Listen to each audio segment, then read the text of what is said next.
So my battery died. I've had to put my other battery in.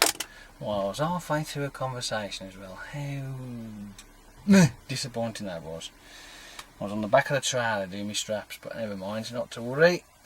I was up at Preston. I am now in Chorley, and sitting there, and I had to pull my truck forward in the waiting area, let the vehicle through, back up again, wait there, then I had to pull forward again to let another vehicle through. I'm like, this is a bad design, this is. Apparently, the place I've been, there's these two lanes that you're supposed to queue on, right? And then when a bay is available, you go and back yourself onto a bay. It's been a long time since I've been to this particular place up in Preston. It's changed a hell of a lot. I remember going to that particular building, but even I think they've added another section, like a service station there now. It's like a petrol station come services. And I went to park in there and to have a bit of a natter to you, but as you drive in, the lorries are parked all around the outside of it. And I was like, well, there don't seem to be any kind of organisation here. So if I stop somewhere, I'm going to be blocking somebody in. So I just drove away and drove back out again. I thought, you know what, stuff it.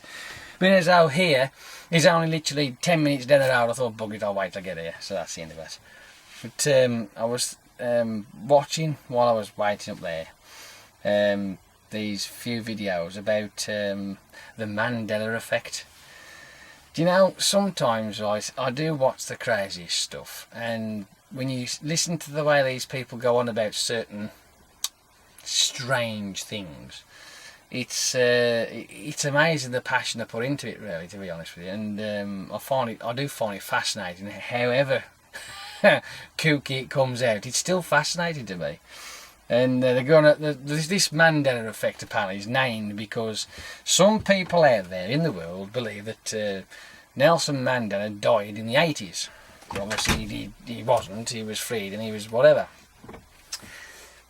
And if you're one of those people, maybe you must be suffering with the Mandela effect. But then again, I do have certain aspects that I've seen that seem different to what I remember. And there's also lots of product labelling as well that's changed, the names change, blah blah blah. But when it comes to product labelling, they will change things up as the years go on anyway. So that's by the by. So that does not give me kind of evidence that this kind of event is happening. Then they've got the movie quotes as well. It's like this famous one with Star Wars, where it's now I'm your father, or Luke, I'm your father. Now, which one is it? I mean, to be honest with you, I remember both of them. So it's, to be honest with you, I don't fucking know, to be fair. But don't forget, different versions of Star Wars has been redone, like the original, then you got the remastered, then you got another remastered, and this, that, and the other. And they can tweak things as they go along anyway. But that's by the by. The other one, which is made me smile, is the Forrest Gump one, which is the line that he's sitting on the bus, on that bench at the bus stop, and he says, he opens his chocolates and he hands one out. Would you like one? He says, I could eat a dozen of these, or whatever it was. And my mum, my mother, she says that life was like a box of chocolates. You never know what you're going to get.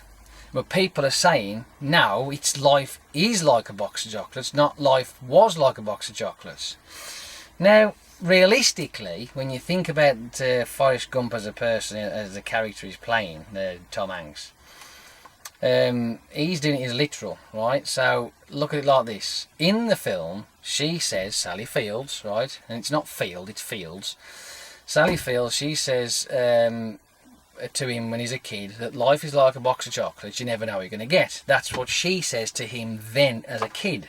He's recapping it when he's an adult and he's talking to a stranger, and he says that his mother said that life was like a box of chocolates, which is obvious he's going to say that because that's the context of the fucking story. But with people's minds, and they watch it and they play it and they watch it and they're remembering it differently. They've heard the first original quote from Sally Fields, then they've heard the next quote that he's saying. It wasn't like that, but again it muddled up, I think personally. But I remember it as both. So it doesn't make no difference to me. So it's never here or there. You know what I mean? So, and end of. But I'd still find it fascinating up until, because I was talking about dark matter and the fucking Higgs boson stuff and the CERN with the Hadron Colliders and stuff like that. It was brilliant. It was really fascinating until they started talking about they're opening up this fucking porthole and this allow the devil to come through, and then Jesus, and I'm thinking, oh, here we fucking go. You was really getting me interested in this shit, and you had to bring religion into this crap. For fuck's sake. I mean, they're going like the dark matter. If you let too much dark matter into your body, then you start to think negative thoughts, and then the evil starts to come in. I'm like, what the fuck are you talking about now? What's this going to do with the fucking Mandela effect for crime? I'm like, oh. And it absolutely, off you go. But I was interested because it does say, I mean, as things go on myself, I have noticed subtle changes in myself through my life and different areas and whatever. But I just take the notice, you know what I mean? Because obviously, like I said, remembering things and actually in the event moment, when you think back or you go back or whatever, it's going to look a little bit, because the way your mind lays things out in your brain, it doesn't lay it out perfectly unless you've got that disease, which it means you look around and your eyeballs are literally a digital recorder, and you record it instantly and you record it and it's there forever, right? Your mind stores it and puts it back into different ways, you know what I mean? So, no. At the end of the day, no. But again, fascinating until they brought the frigging religion side into it. That just fucked me off. I was like, no, come on. Realistically, I mean, apparently another one that was watching this other video. We're living in an altered state, which is part of this Mandela thing, right? And there's a group of scientists. I love this one.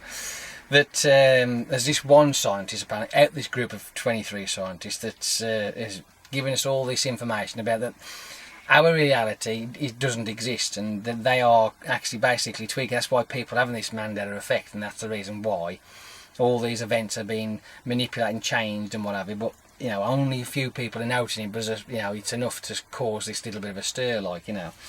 And because apparently we are now extinct as a human species, as a race. At 2012, that was the end of us. We'd gone, and this whatever entity of a group of people have been reprogramming and doing what have you, and putting us back together again in this alternate reality of whatever it is. Or so, as far as we know now, according to those lot, we're living in the Matrix. Fucking brilliant, absolutely awesome. Then why the fucking hell does my elbow hurt, right? Why does my other elbow hurt? Why does my finger keep going cold? Why do I keep getting fucking headaches, right? Why do I feel like I'm 90 instead of 110? Why do I feel like I could do with like winning the lottery but I ain't? Why? You know what I mean? It's like, get off of you. Get out of it. You're talking wet. Trust me, you really are. But again, it's fascinating because when you see the way these people try and bend these kind of information they've got into the way that they're thinking, it's brilliant. It really is. It's so fascinating. But hey, if that's the way they want to live their lives, believing that we're in a frigging alternate universe, and that there's a group of scientists that are working on this massive mainframe computer that's running all this lot, you know what I mean? I'm like, well, have at it. But let's look at it like this. I mean, imagine how much computing space you would need just to generate yourself, right? I know you could say, well, what happened? Well, look at the games we watch today. It's only a frame, and then on the outside the frame is the textures, which is all the colouring and what have you, but it's only a frame. Yeah, well, you see, it's not just only a frame, you see. It's also the mechanical side of it, the movement. You know, you've got the, if you want to go down to that basics, you've got the algorithms and the mathematics that makes the fingers move, right, on your game, for them to run. It's all a lot of algorithms and mathematics just for that. And your PlayStation is quite good actually for doing that. So, but to actually generate this lot, so when you obviously do other things like, one, think for yourself, if that's what they reckon you don't, but you think for yourself, you have your own ideas, you can play a musical instrument, you can create art, you go to the toilet and have a piss or a shit, depending on what you want to do. I mean, what they're going to digitally create that as well, are they? No, get off with you. That's just rubbish. But again, it's fascinating how people just seem to latch onto these things. They go, oh, is that really true? Really? Oh, believe everything you say. You are the Messiah. Ooh. Come on. It's like me telling you now that the clouds are actually made of marshmallow. And I'm telling you for a fact they are marshmallow. right? I'm telling you this, so you should believe. Marshmallow. Now, if you're going to turn around and tell me, really? Get off my channel. It's as simple as that. Don't be bonkers. Get off. Go and play. No, but seriously, it's astounding. It really is. And that's pretty much what I was talking about before my battery died when I was in the back of the trailer. But anyway, I'm going to go because, yeah, time to go. So, I will see you later. And don't forget, be good and drive safe. See you later. Bye.